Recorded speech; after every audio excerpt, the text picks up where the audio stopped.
Mellissa Thomas here for Florida National News, here with School Board member Kathleen Gordon, newly re-elected once more as Vice Chair for the third time. Is that correct? Third time. You know, as someone that is so senior on the board, give our audience an idea of sort of the evolution that you've seen on the board and Orange County. Well, as they stated, number one, trying to maintain and keep a superintendent.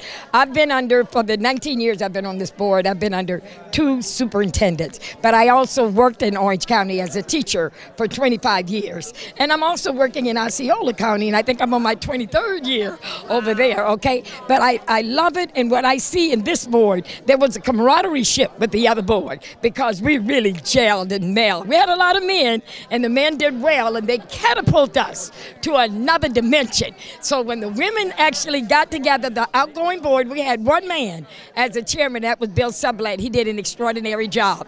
However, there's a time. Everybody got to know when to hold them and know when to fold them, all right? And I want you to know that my board members did not get voted out. My board members chose to do something else because when you know you have reached your peak, you know it's time that you get others in line and be able to move forward. We were able to accomplish so many things. As you heard the chairman, we went from a 50% graduation rate over to over a 90% graduation rate. We went from a handful of high schools to over 20 high schools. So I just think, 22 almost, and building more as we go. We went from in District 5 to not one new school being built. Not one. From the time I arrived there in 1967 up until now, every school, every predominantly black school in this district, the people of Orange County, Florida saw to it that there was a half-cent sale tax, not to just cover the school in other communities, but to rebuild the schools in a predominantly African-American community, which is unbelievable. And now our African-American community is diverse because we have one-third, one-third, one-third. It is a melting pot, and people are loving each other, they're working together, and they're coming together, living in their community, our Hispanic community. We have so many different languages, but they're all molding, and people are going where they want to go.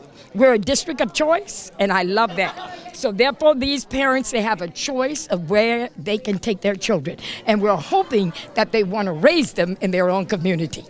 Wow. All right. That's amazing. That is amazing work in your time. So congratulations.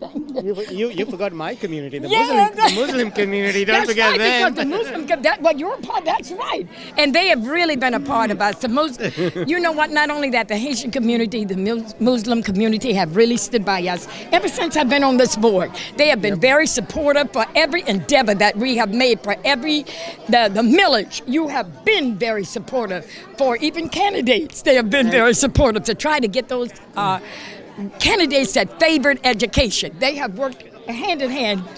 Put your piece in if you want to. Yeah, you've been a great supporter of ours, and what we got to realize is that here in Central Florida, you know, what we call the minorities, they're not there in the minority. We're 55% of the population now. We're a majority now. We are the majority. But we're not here to take over. We're just here that we all could be in peace together, that we could live in harmony, and we have been invited to activities of the Muslim community. And not only that, our family members are even changing faith. You know, and that is a choice that they have to make if they so desire to do so. Because basically, as we're saying, we want to live in harmony and peace.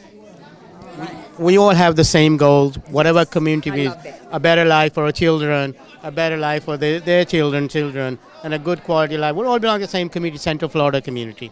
So let's all embrace our differences, march forward, and create legacies. Yes, and you see the diversity in our board now. We've had a diversity in our board, but I think it's outgoing now, and you can see it from the audience that came tonight, the outpouring. I do feel that there will be a difference. I don't think that Pam Gould, as a sitting board member, Linda Colbert as a returning board member, and I as a sitting board member, we open with open arm welcome. We welcome the 5 new members because we know that each one, they have a gift and they have a goal. And what we need to do is help them to establish their goal. My goal was to bring about restorative justice. My goal was to bring about a legal department, which we have, D.O. Woody Rodriguez. I said they need to call it the Cat Gordon Legal Department, okay?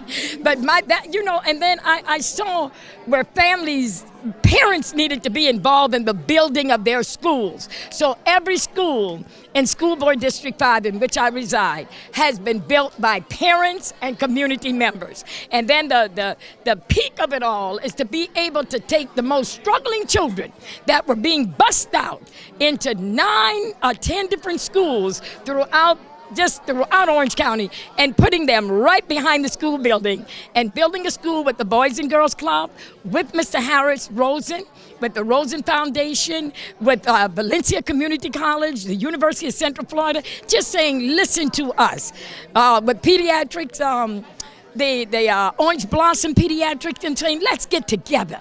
Boys and Girls Club, let's get together and let's put our children that are struggling in one area in their neighborhood so that they too can be productive citizens. And not only will they be productive citizens, but the University of Central Florida, the medical department has already said any child that is at the ACE school, OCPS ACE, which is the school in the Paramore area, that they are trying to help them. So we're asking our city officials to allow these children to grow up in that neighborhood.